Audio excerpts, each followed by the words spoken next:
Welcome to another episode of Professional Builders Secrets. In this episode, I interview Nicole Scanlan, who's the Partnerships Manager here at APB. Nicole manages more than 100 partner relationships across the construction industry, and she's built relationships with everyone from software providers to finance experts, suppliers, and more. In the episode, we dig into what makes business relationships thrive, how you can create genuine connections from day one, and the simple habits that keep them strong in the long term.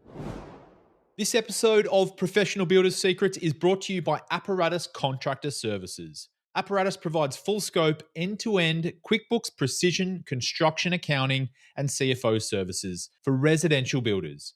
If you feel like you can't completely trust your weekly and monthly financial reports, or you feel like you're flying blind, Apparatus will rebuild and operate your QuickBooks accounting system and give you precision construction accounting capability you can trust. Learn more at apparatusteam.com or on the APB Rewards Partner Directory. We forget that every single transaction or any person that you come across is a stakeholder. Every single person that you interact with is technically someone that you need to manage and build a relationship with. Communication with me as the client can sometimes be left in the dark. We forget about updating them, communicating with them. Connection builds trust, which equals commitment. Relationships are the outcome multiplier. Leading with authenticity, showing up as my real true self to build trust faster. There are no tangible takeaways that they can say, they gave me this, I got this spreadsheet, and they gave me that. It is purely the relationship of those communications. Not everyone is fit for you, and that's okay. How do I want people to feel after they interact with me?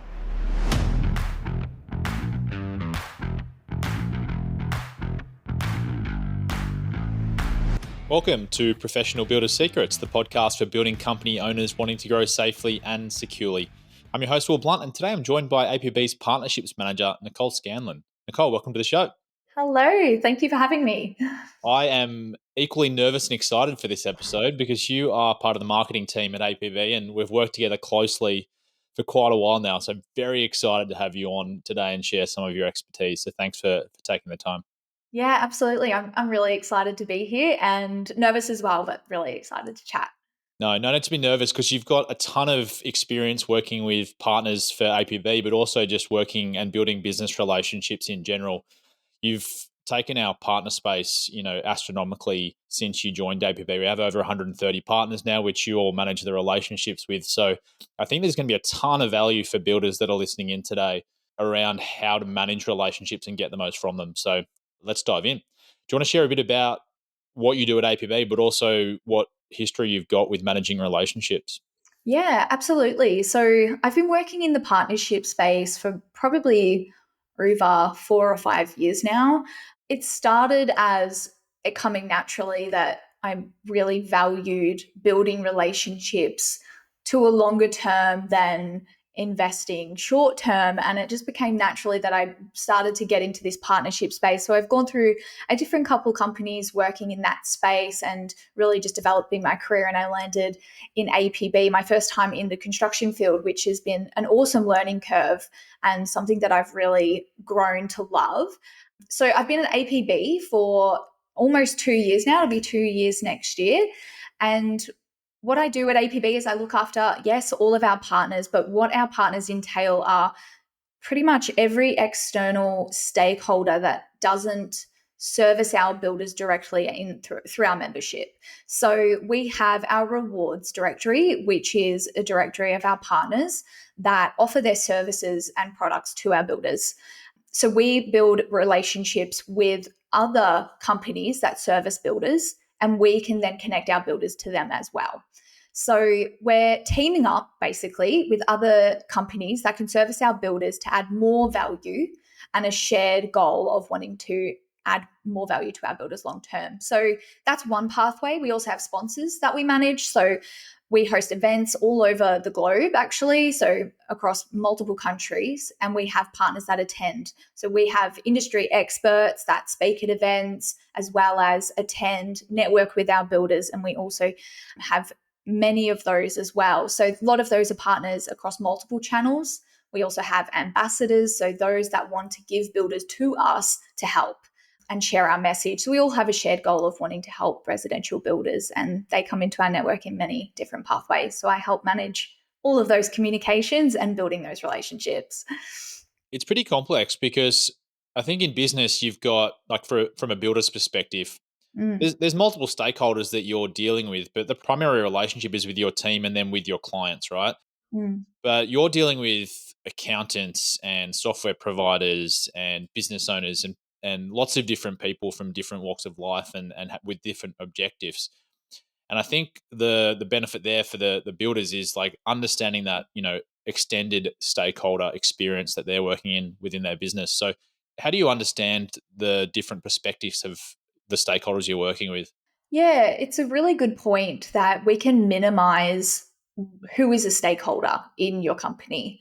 We forget that every single transaction or any person that you come across is a stakeholder, and doesn't mean that they're directly paying you as maybe, they're the one that is a member of APB or the one that you're building the home for. It can be as simple as the person that you're picking up the receipts from, or anyone in your company that is adding value to you or helping you in that process. So, stakeholders are extremely diverse, and there's a lot more of them than we realize. And that can come down to every single person that you interact with is technically someone that you need to manage and build a relationship with. And that can sometimes be put down levels of the importance that we forget about. Oh, I also need to put energy and effort into every interaction that I have, because we don't realize the value they have in your company as well. You actually built your own home, didn't you? I Well, not did, not yes. physically, you didn't actually. No, yes. I did just build my own home. I've been in here about a year now, so just finished the build process a year ago. What was that journey like in terms of working with the builders and being exposed to that whole journey from the other side of the coin?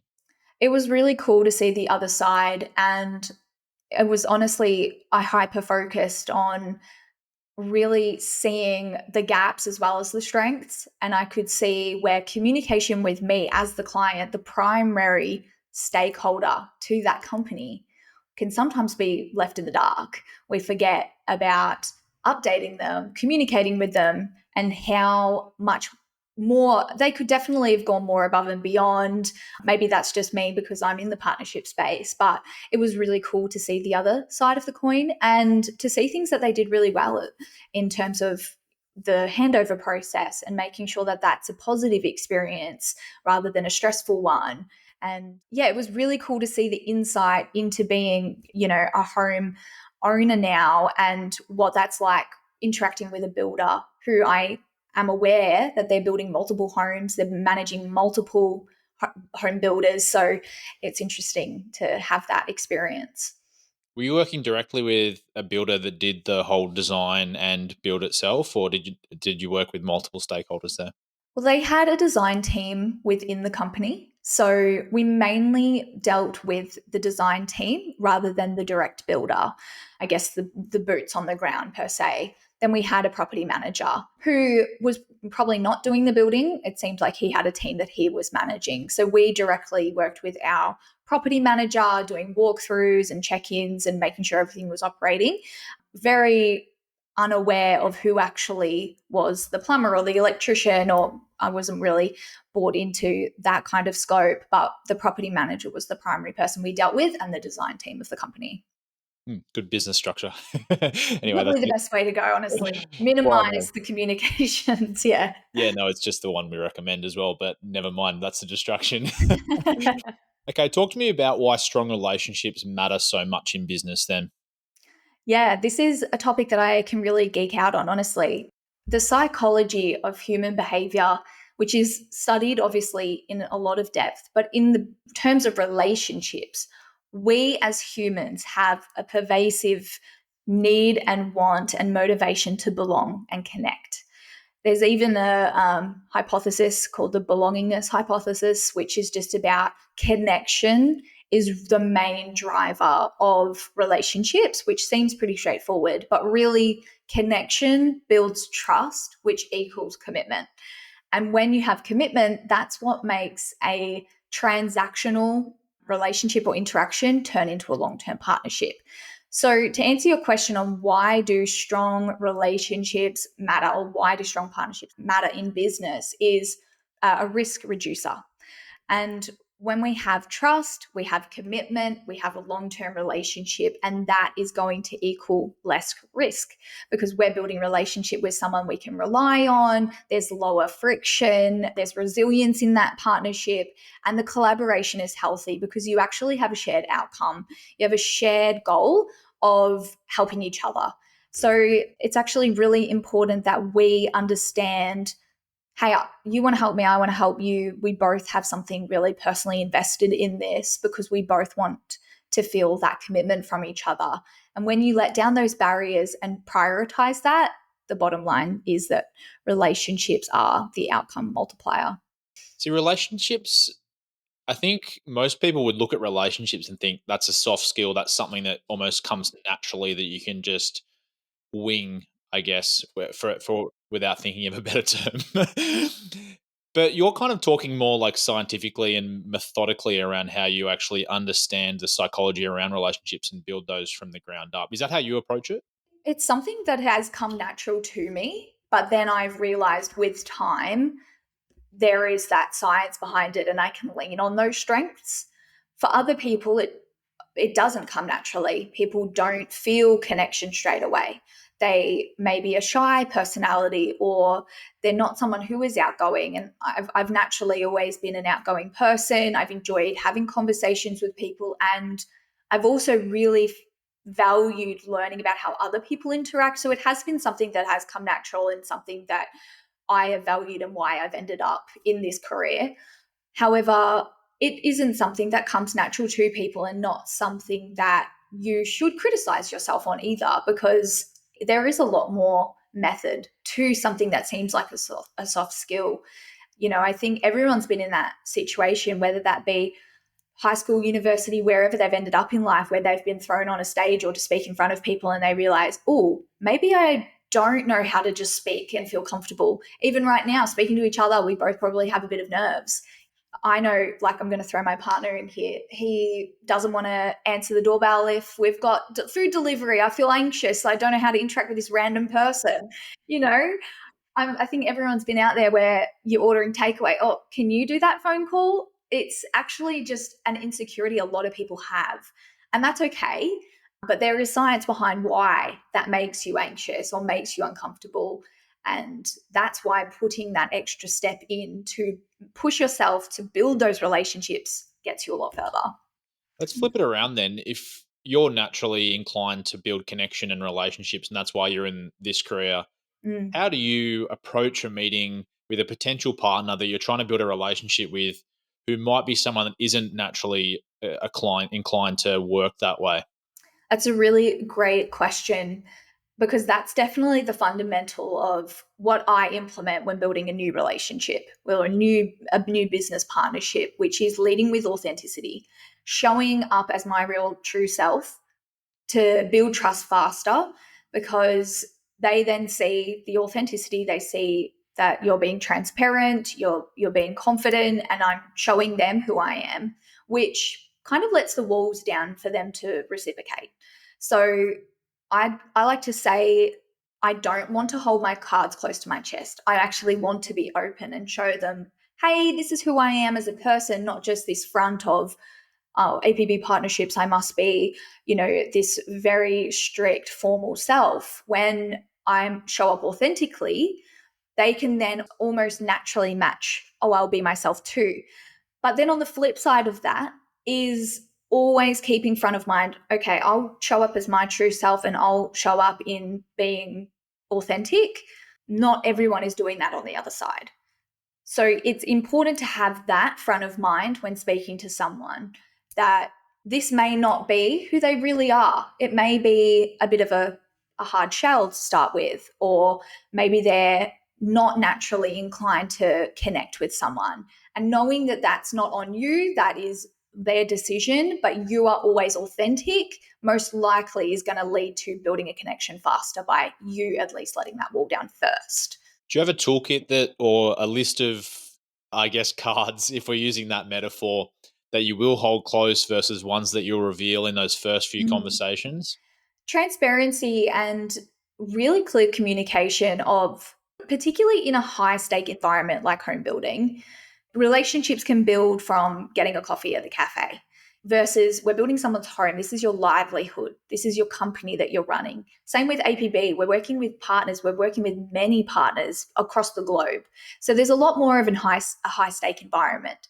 So being really clear and concise from the beginning of that shared goal, establishing the shared goal between you is really my first tick. Is instead of chit chatting and trying to understand where they sit, is you being really clear of like, look, this is really important to us. This is what we're trying to achieve. I want to hear what you are as well so that we can both align. I don't think there's anything wrong with establishing what your goal is. It can sometimes be a little bit of something we want to steer around the fact. Maybe I don't want to let them know I'm after a sale or a lead or whatever it may be. You can be clear and honest, and that is also easily reciprocated when you active listen to what they're after as well. So that's definitely my first point, is to say, be really obvious, be really clear, show your cards on what you want from them, because everyone starts a conversation with this back foot of, what do you want from me? I'm unsure about you. And that's the first thing, is let that wall down. Tell them, look, this is what I'm after. I would love to hear what your goal is at the moment and your focus. There's probably some nuance though. Like, you're not going to walk into a meeting and say, "I want your money." Maybe not like that. Okay. But We as need to, in, like, if you talk about wanting to, find alignment and move, like, our goal is to grow this partnership, et cetera, or from a home builder's perspective, whatever that objective is, and being really clear about what the end goal is. So through their eyes, I guess it comes across yes. as being upfront initially. It's a good point, because every conversation would probably start and finish with, I want your money, you want my money. Where do we go from here? Yeah, exactly. So there's a bit Be a more, very short conversation. yeah, which would probably be nice, wouldn't it? We'd just all be swapping bank accounts. But really, it's about what are we doing along the way? So hey, we want to scale this company. We want more. We want to get more from this. We want more leads. We want to close that deal, or we're trying to change our reputation, the way that we're reaching this audience. We're trying a different method, those sorts of things. So that's really clear on just the journey of what that entails. A lot of builders might find it easy to establish that connection initially in terms of building rapport and, creating that initial one-to-one connection. But I think where the real challenge comes is maintaining that after that first meeting, and also looking long term rather than, just getting those short-term wins. So how do you go about approaching that longer term view with relationships? Yeah, converting a short term, quick transaction into a long term partnership is definitely something to establish early on. Of, I see value in this. I don't want this to be a transaction. I would really like to invest in what your goals are as well. So, a really key part of that is the transparency and consistency over intensity. So, that's changing the short term, let's get this done, let's just get this transaction out of the way and get what I want right now, rather than, maybe we should take it a little bit slower, but I'm going to invest in who you are too. So, hearing about what their long term goals are and start talking in a long term approach of, how do you see us aligning with that more than just right now?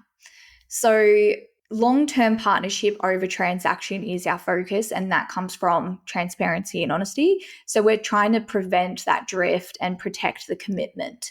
When you talk long term with someone, there's a commitment of, I know where you're headed. And that can also be a touch point through conversation, is, I want to hear about how that goes. I know you're doing this, or I know you're launching that. Keep me in the loop, keep me in your circle. I want to keep hearing from you. And you need to reciprocate that well. So it definitely goes both ways. And it's something that can also really be easily left when you've got so many partners on your plate, or you've got too many stakeholders and you leave them behind and you're only calling them when you want something. And that doesn't build a strong relationship, when you make someone feel used or only needed when you want something. No one wants to feel that way. So we always are simmering back down to that human emotion, aren't we? Of that drive of feeling wanted, feeling like you belong. And that is where a long-term partnership is probably going to grow further than rather than short-term transactions. Yeah, that's a really great point. How do you go about making sure your habits align with that objective? So, not just calling people when you want something, and making sure that there's enough consistency in the communication so they feel wanted and feel that you are on the same journey. Absolutely. Habits are the best thing you can do for yourself is making little things a habit to you so that it comes natural. It can be, maybe it'll be a bit hard at the start if you're transitioning from, gee, I haven't given that person the time of day in a long time, versus implementing habits that are going to build a long-term strong partnership. So simple things like that I implement day to day is keeping notes and keeping your information as up to date as possible. Sometimes we can leave behind, oh, I didn't update their number, I'll get to that, or I can't even remember their name. I know so many builders who have just this long list of contacts with no names. They're just numbers. I'm sure we've all seen those tradies who just have like all these unsaved contacts. We need to save that contact. We need to know their name as soon as we pick up the phone, as soon as we call them. You're putting in that extra effort to make sure I remember their wife's name when they mentioned that to me. And I know that maybe someone just got married and their last name changed. All these little things matter. So, writing notes, keeping your information up to date to help yourself. If someone calls, you haven't spoken to them in a while, you can quickly check and see, last time we spoke, we chatted on this. You can touch that point again. So, it's always those touch points. A real key habit that I would really love anyone to take away is this sorry culture, which is, we've all been in that boat where you pick up the phone and the first thing you go is, oh, it's John. Hey, John, I'm so sorry I haven't gotten back to you. The first thing you need to do is apologize because you haven't answered their email. You never called them back. You've left a text unread. You know he needed something from you and you didn't send it. Where are we building a relationship when the first thing you have to say is sorry? It's not positive. And I personally, within APB, keep myself to a very high standard that I am happy to wait on anyone, but they will not be waiting on me. And I don't want to start a conversation with apology. So keeping yourself to a high standard of get back to them, close that inbox, give them what they need, which I know is easier said than done. And I know that will be a point that might come up. But you don't want people waiting on you because you need to set the expectation of what it's like to be a partner within my network is I will go above and beyond and make sure that I'm not apologizing whenever we speak. I'm sure you're hearing sorry quite a lot actually from other people that are Absolutely. waiting on stuff. Yeah. And that I love. I actually love that. I answer the call. I go, "Hi, it's so great to hear from you. Oh, Nicole, I'm so sorry. I know you've been chasing me." And I go, "Don't even worry about it. It is You're completely fine." Because you're then chasing the sorry. I'm giving them empathy. Yeah, you want to chase the sorry so that they know that you're understanding, and then you've got empathy to give for them rather than the other way around. It's definitely the best way to be. You want to be on the front foot always. What you said about note taking and making sure you've got all that information stored, I think technology makes that so much easier, right? Like if you're using note taking tools like AI note taking tools, we use Fathom, for example, and using a good CRM, like we use HubSpot, that everything just gets tracked in there. So the next time you go to make a call to someone, you have all that information at hand and you don't have to go back and, trace it all down. Or to your point, not even have their information stored. Absolutely. It can be, we can go way further than, just saving a contact. We can have note takers and summaries left. Every time someone calls, you've got their name, number, the last time you spoke. You can set up those systems really easily so that you have everything you need as soon as that phone rings, or which it should be, you're calling them. So when you're contacting them, you do a quick 2-minute check over and then you call them. You've got 3 touch points of what it is that you want to cover. One could just be I know you had the weekend off last weekend. How was that? Hey, have you had a chance to look at that proposal? No worries. And I know you've got a public holiday coming up. It doesn't always have to be, this is what I want, this is what I need from you, and have you done it yet? It can be as simple as, I just wanted to check in. I know you've had a really busy period. And that can be something that takes a partnership to the next level. Something that I've heard quite a lot in my time is when people say, I've had a great experience like working with me or working with APB in our partnership space, I ask them, what's different? What did you have a different experience with someone else that you've worked with? There are no tangible takeaways that they can say, they gave me this, I got this spreadsheet, and they gave me that. There's no tangible, they gave me this. It is purely the relationship of those communications that they mention. I don't know, I just feel like you're on top of it, or we talk a lot, and I hear from you frequently. It doesn't always feel like you're taking from me. It's always coming back to the communication style rather than a tangible takeaway. And that is really what the point of difference is. Yeah, I think what's standing out to me is it's an emotional feeling that they're getting, but the way you're approaching it is systematic. There's process behind it. You have things that you're doing to make sure that you're hitting those markers, which are giving them that feeling and emotion. Yeah, it's definitely systematic on this side, emotional on that side. And that is also really clear to them that they can see that there's system behind it, that I'm making sure that they're followed up. Even if it's as simple as having a phone call, no action is needed, but you send an email after saying, just to summarize, we touched on these points. Thanks for the call. It's not needed, it's not necessary, but everything's documented and easy for them now because they can easily reference it. You're making things simple. Even sharing your notes. A lot of partners I know adds a lot of value when I go, oh, I'm happy to share the notes that I've taken with you if they don't have a note taker or they aren't prepared. That makes their world way easier. So always happy to help in any way that's very minor for you, but can actually take a lot off their plate when you're helping them in that way. So try to go, a little bit further whenever you can. So, how often are you trying to stay in touch with the partners that you're working with? That's a great question. I mean, we have over 130 partners, and I do have myself set to a high expectation, I will be honest. Remember as well, this is written into the manual. So, Yeah, I was going to say, I'm going to get called out here. We do have a 30-day touch point where everyone needs to be communicated with at least every 30 days. And I would say that it's unlikely that I'm not speaking to a partner before then. If I'm not, it is very obvious that that partnership isn't as fruitful as the other ones. I can always see the ones that I'm calling, leaving a voicemail, haven't heard back from them. We're not having as much success together.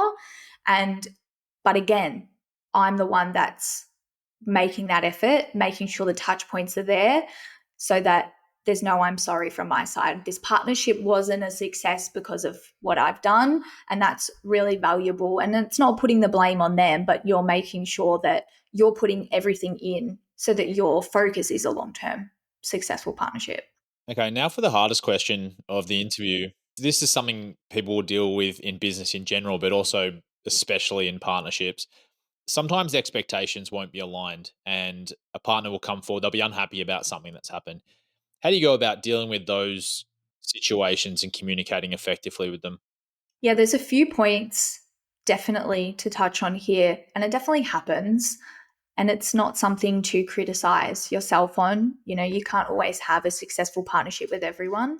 Active listening is definitely, I would call listening a soft skill, but active listening is a lot harder than people realize. We always want to protect ourselves and put our 2 cents in, but when there's a disagreement or, you're getting feedback, you really need to take the time to listen and hear them out. I think a really key point is listening does not mean that you agree with them.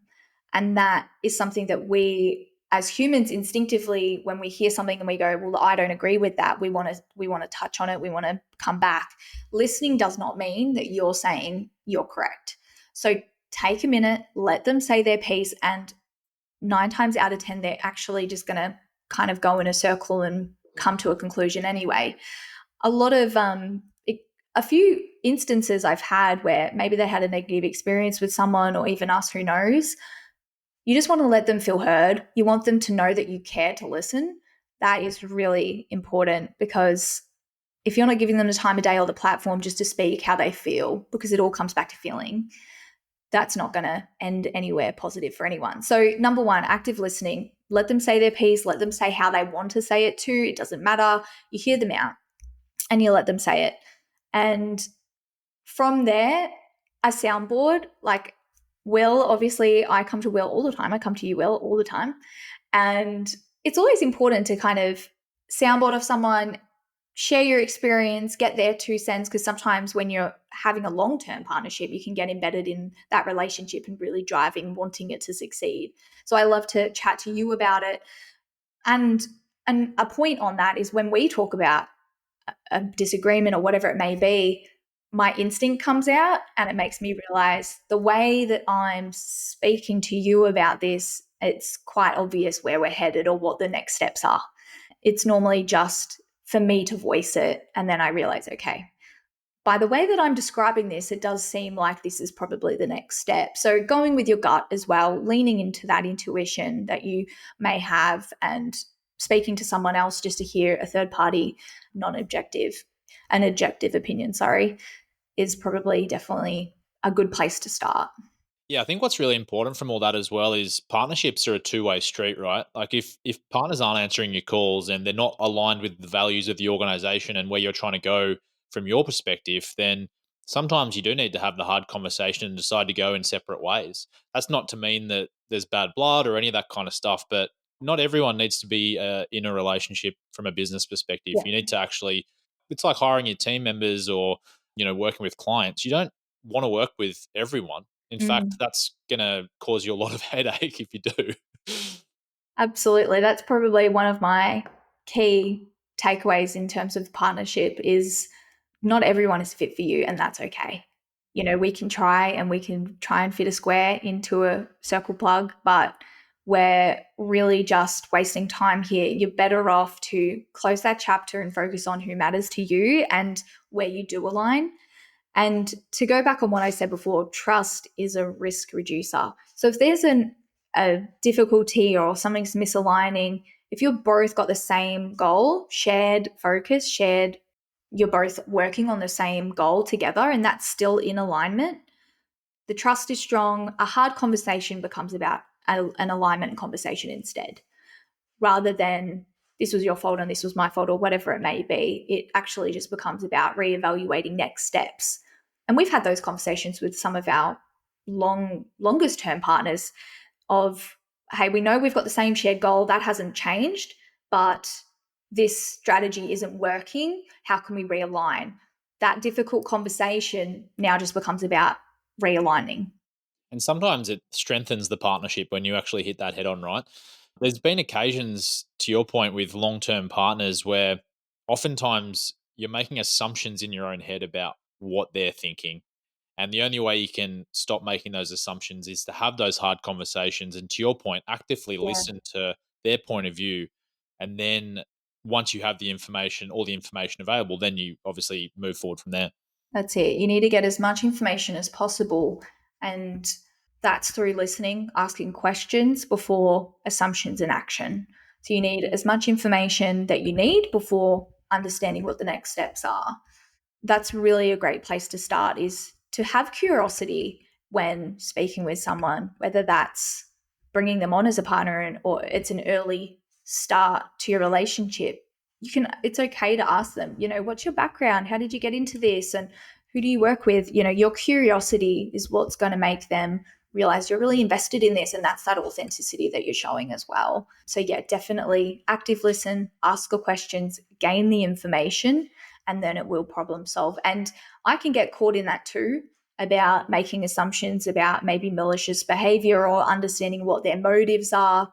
Coming in with, I've set my assumptions about you in a positive light, you've then proven that wrong, is a better way to go than I've assumed you're acting maliciously, but I got that wrong. Mm. You want to come from the other angle. Yeah, that's a great point. Always Yeah. assume good intentions first. Yes, absolutely. Cool. All right. Well, let's put a nice bow on this podcast today. What's Sure. one piece of advice just to wrap everything up that you Yeah. think would be great for the listeners to take away about growing their business relationships? My final piece of advice I would say would be think long term, think long game. And the bottom line would be, how do I want people to feel after they interact with me? It's probably something we haven't asked ourselves before, as simple as picking up that timber or, you know, whatever it may be. You don't think about how did I make that person feel when we interacted? And that could probably demonstrate a lot of change that you might want to implement. Sometimes we can act out of, I had a busy morning, didn't even ask them how they are, didn't do anything. How did I leave them feeling after that conversation? It all comes back to that emotion. So start thinking about that, start implementing that in every aspect of your life. It can be a lot easier said than done. We are acting from emotion ourselves as well, but particularly when you're actively trying to improve your partnership space, that's a really great place to start. Yeah, that's great advice. I mean, before every meeting, every call, every interaction, if you just think, how do I want the person to feel after this? That can be really powerful.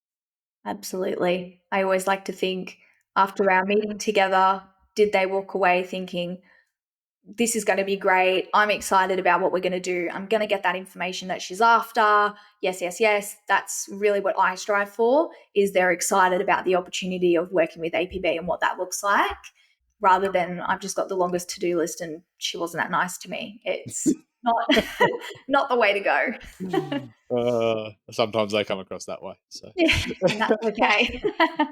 As long as it's not me.